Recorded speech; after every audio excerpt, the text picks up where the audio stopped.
Good morning, children. I hope you all are fine and safe. I'm very happy to invite you to chemistry class. Now we are going to recollect the things what we studied in the last class.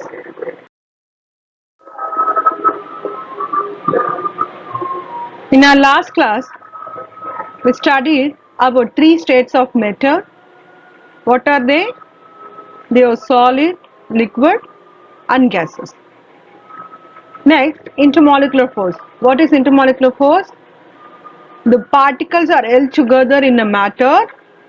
They are having a force between the particles, that is we are saying as an intermolecular force.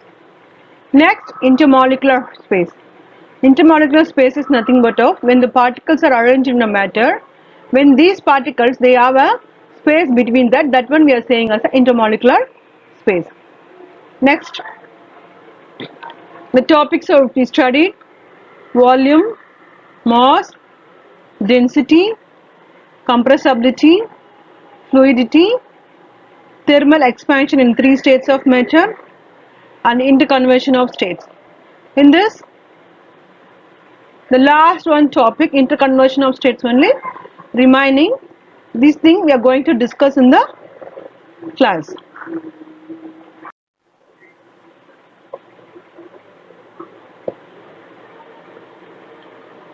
Now we are in the topic of change in state of matter. The change in states of matter from one state to another is called interconversion of states. That is, from a solid to liquid we are going to convert. In the molecule itself they are vibrating and changing, so we are saying the term interconversion of states. In this we have a types. Two types we have: solid liquid interconversion, that is solid. For example, ice, when it melts it becomes a water. Liquid gas interconversion, when the water boils it comes out as a water vapor, that is liquid gas interconversion. In these two interconversion we are going to discuss briefly in this session.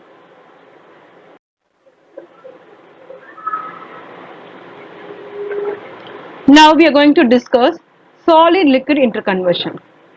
When the solid being heated at a particular temperature, a solid changes into liquid. Here in this picture you can see we are heating the log. What is happening?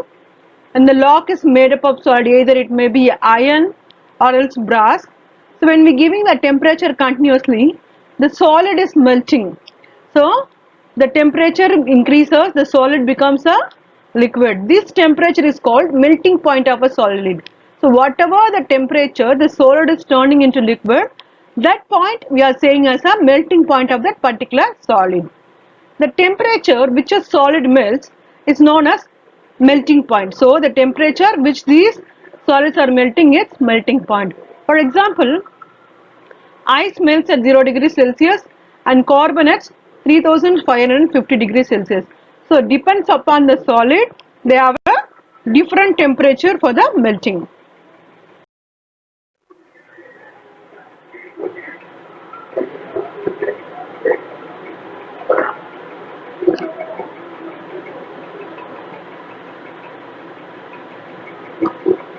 On being cooled, the liquid changes into the corresponding solid at the temperature is called as freezing point. Yes, when you keep a water into the freezer, when it freezes it becomes ice cube. So the temperature which it is going to change the solid, we can say it as a freezing point. The change in state from liquid to solid is known as freezing. The freezing point of the liquid is equal to the melting point of the corresponding solid. Yes, the freezing point is equal to the corresponding melting point of a solid. Freezing point is nothing but of the liquid becomes a solid, and then the melting point the solid becomes a liquid. So both are equal. Next, for example, the freezing point of water is 0 degrees Celsius. So the interconversion of solid to liquid is over. Next we are moving to the topic liquid gas interconversion. When a liquid is heated to a particular temperature, it forms bubbles throughout its bulk. That is called boiling. Yes, when the water is boiling, what is happening? First it is giving out the bubbles, then slowly it is changes into vapor. This temperature is called a boiling point. Once the liquid is attained boiling point, after that the liquid becomes a vapor. So liquid is converting gas, it is a liquid gas interconversion.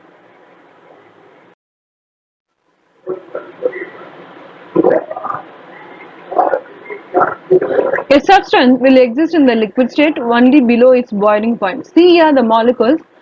When the level is low, it becomes a liquid. When the gaseous state it is cooled, it will change. Yes.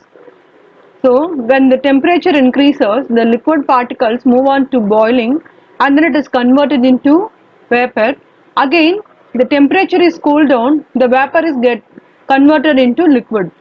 Into corresponding liquid is called condensation. Yes. When the liquid attains vapor, again these vapors are condensed, that is cooled, and get a water again. So this process is called condensation. Next, or vapors are different from gases? No, vapors are the same as gases. Yes, both are in the gaseous state. Substances that ordinarily exist in the solid or liquid state are called vapors in the gases. Some of the solid states. Yes, so all the states of matter, when they attain a boiling point, it is converted into gases. So gas is not differ from the vapor, both are in the gaseous state. Our next topic is sublimation. Sublimation, see the picture. Here we have one solid.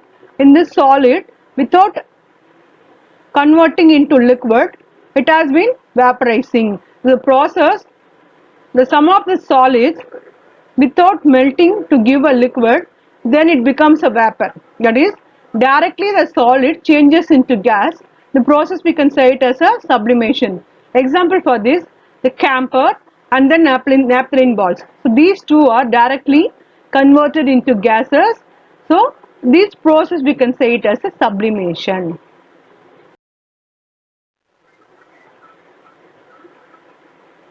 The composition of matter. So in the matter, what are all the compositions are present? Matter is ultimately compound of elements. So the simple elements combine together to making a matter. A substance that cannot be split into simpler substance and a chemical mean is called an element. Here you can see the picture, element is present. This is the smallest unit in the matter. So all the elements combine together to make a compound, though we can say it as a matter. Here some of the examples of elements are here. First one is hydrogen. We can represent a symbol H. Second one is nitrogen, N. Third one is oxygen, O. Fourth one is carbon, C. So all the elements representing with the first letter of the element's name. So H, N, O and C. This is how we need to give the symbol of the elements.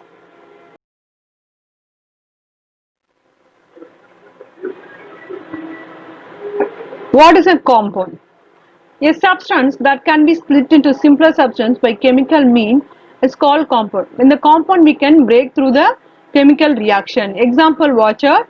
When the water, we give the temperature continuously, we can get a water vapor itself. In that water vapor we can separate a hydrogen gas as well as a oxygen gas through the chemical method.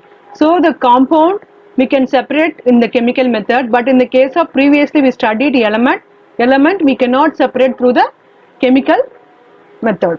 Next, atoms and molecules. An atom is the smallest part of an element that take part in the chemical reaction. Yes, small atoms, that is single elements of atoms combine together to make a compound. Two or more atoms combine together to form a molecule. Yes, so atoms is the individual part. When these atoms combining together, it is forming a molecule. The force that holds any two atoms in a molecule together is called a chemical bond. When the two atoms combine together in a particular ratio, it forms a molecule. In that, the chemical bond is acting together because they have a force of attraction towards it. That thing we are saying a chemical bond. Chemical bond is much stronger than the intermolecular force. Intermolecular force, that is taking place in the states of matter. So in these intermolecular forces much stronger than the chemical bond. So chemical bond is very strong compared to the intermolecular force.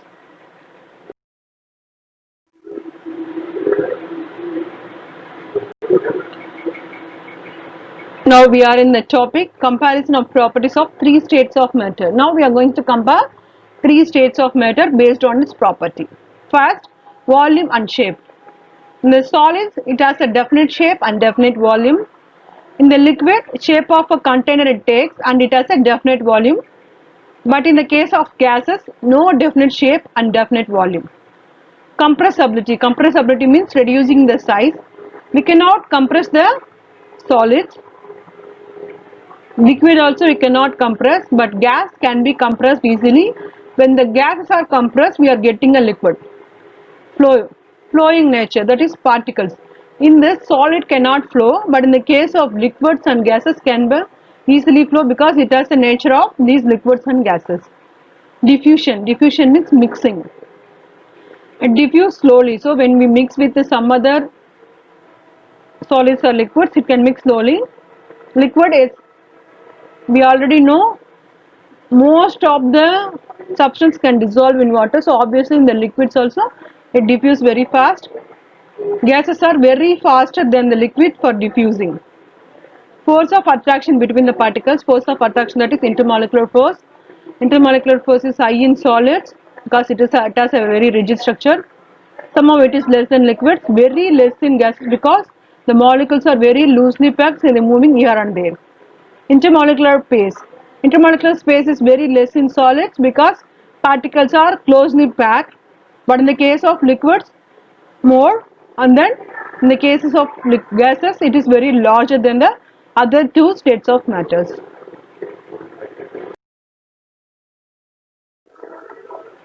Children, our first lesson is over. Here you have a book exercise, fill in the blanks. See all this fill in the blanks, you have an answer in the video itself. For your reference, you can go on through the previous video also. In this video also, you have some of the answers. The first one, fill up. Anything that has mass and occupies space is called dash. You can find out yourself. Don't expect answer from me. Matter exists in three states, namely dash, dash and dash. Third one, smallest unit of matter that contains all its properties is called dash. Fourth one, water molecule is made up of dash and dash. Fifth, gases have the weakest dash and the largest dash.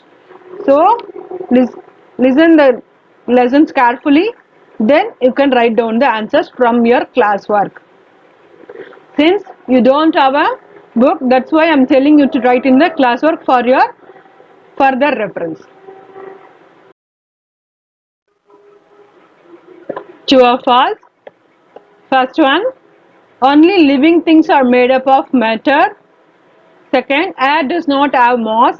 Third one, stone occupies space. Fourth one, a molecule is always made up of one type of atoms. The last one, an atom is the smallest unit of matter that can exist independently. Match the following. You can match the column A with column B. Smallest unit of matter, definite volume and shape, definite volume but no shape, no definite volume or shape. Answers here, solid, atom, gas and liquid. So find out the answers and write the answers in your classwork. Name the following. Here I am given answers for this one. It may be a short answer also. Very short answers you can include this one. Either a name of the following or else very short answers. Made up of one type of atoms or different types of atoms. We can say it as a molecules. Matter that can be compressed to a great extent. Only we can compress gas. Molecules are tightly packed in this state of matter. Which state? Obviously it's a solid state. These are negligible in solids and large in gases. That is nothing but of intermolecular space.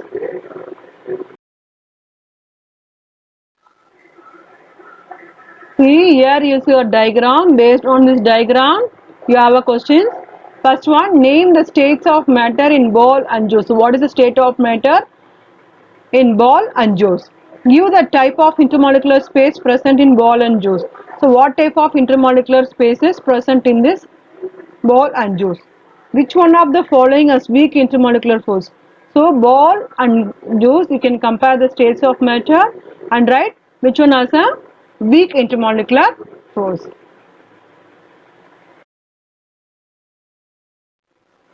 Here is your short answers. The first one is define the term matter. Matter is anything that has mass and occupies space. Next, in how many states can matter exist? Name them. So we already know matter can exist in 3 states. They are solids, liquids and gases. Next, what is matter composed of? Yes, matter is composed of small particles called atoms. So atoms are the smallest base particles present in every matter. Our fourth question is name 2 things on which the arrangement of atoms or molecules in a matter depends. So what are the 2 things the matter depends? Arrangement of atoms and molecules are depend upon the intermolecular force of attraction and intermolecular space. Yes, based on the intermolecular force and intermolecular space only deciding what type of matter it is. Next, which state of matter has a weak intermolecular force? We know already gas has a weak intermolecular force. Next, here are 2 important features of matter in solid state. So what is the important feature? It has a strong intermolecular force. Yes, obviously. Next, very less intermolecular phase because of its rigid structure. The intermolecular force is strong, but in the case of intermolecular phase is very less. Our next question is name the state of matter which has fixed volume but no shape. Yes, liquids. Liquids has a fixed volume but it doesn't have any shape. So whatever the container we are pouring to the water, it can take a shape of that particular container.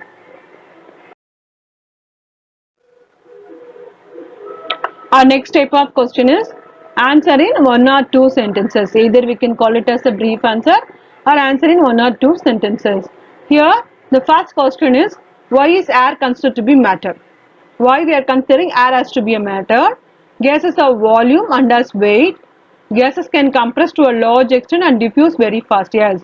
So gases have a volume and weight. So this is the basic property of the matter. So we can consider this one as a matter. Then it is having a compressibility as well as a diffusing property. Then gas can occupy space, so air is considered to be matter. Yes, it is occupying the particular space. Next, on what basis are the 3 states of matter defined?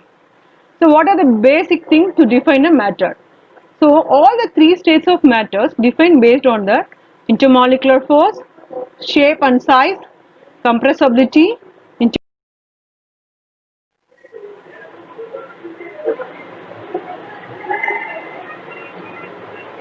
Our next question is what is intermolecular force of attraction in matter? Intermolecular force of attraction is present between the molecules of matter. Intermolecular force is very strong in solid, little less in liquid and very weak in gases. So these are the things acting in the intermolecular force in the matter. Next, why is intermolecular space negligible when intermolecular force of attraction is stronger? Why the intermolecular space is negligible? The intermolecular space increases or decreases depending upon the strength of the intermolecular force of attraction. Yes, when the intermolecular force of attraction only acting, the intermolecular space, when it is very high, we don't have any intermolecular space, very less only we have a intermolecular space. When the intermolecular force is strong, intermolecular space is negligible. Yes, in the solids, the intermolecular force is very high, so we are saying it is negligible. Now we are in the topic differentiate the following. First one question is differentiate solids, liquids and gases. So this one already we studied in this video itself. Previously we studied. Next one is difference between intermolecular force and intermolecular space. So intermolecular force and intermolecular space, the first one, it is defined as the force of attraction between molecules. But intermolecular space, it's between the molecules in the matter. Yes.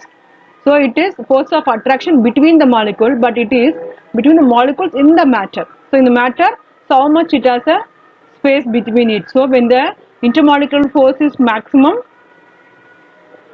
it doesn't have any intermolecular space. Next, These intermolecular force is maximum in solids, but in the case of intermolecular spaces, very less in solids. Next, the intermolecular force is very less in gases, but the intermolecular space is very high in solids. So these are the difference between the intermolecular force and intermolecular space. Children, I hope you all are understood what I am teaching. So listen carefully for your further understanding. Repeatedly watch this video